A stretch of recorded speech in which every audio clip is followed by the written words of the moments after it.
So layout with the alternator at the crankcase end rather than at the cylinder head end. Very good separation between the inlet for cooling air and the exhaust for cooling air. Alternator leads the engine so that the starter dogs are on the side facing the platform.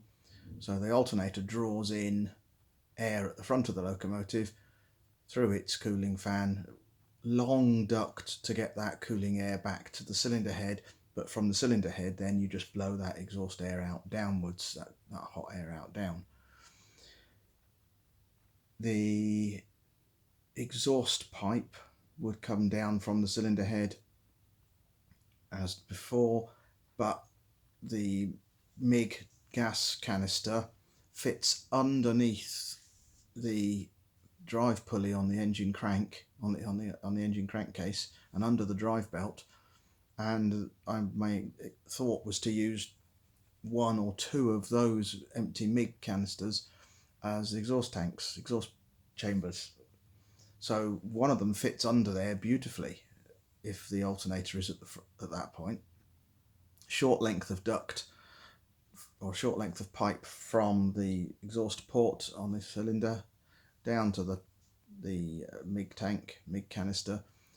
Then the exhaust from outlet from that could point downwards and then into the space underneath the engine, so that it's away from passengers and not coming up into your face.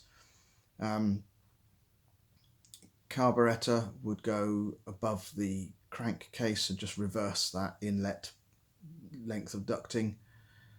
Fuel tank could sit over the alternator, or maybe the carburetor could go a bit further forwards and sit over the alternator, and then the fuel tank could sit over the cylinder head and over the rear bogie motor. That makes for a long pipe run from the carb to the inlet port, which means longer cranking before it will start, before you get a mix to the engine. But I like this layout at the moment.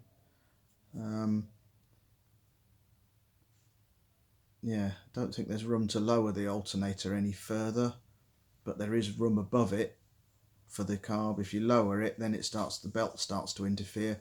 Obviously the belt needs encasing, but at the moment that exhaust canister sits flush with the outside face of the drive pulleys, the outside edge of the belt.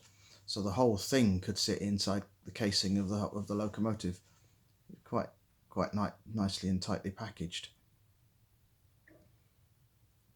Running out of other thoughts. There is somewhere I've got to fit a battery,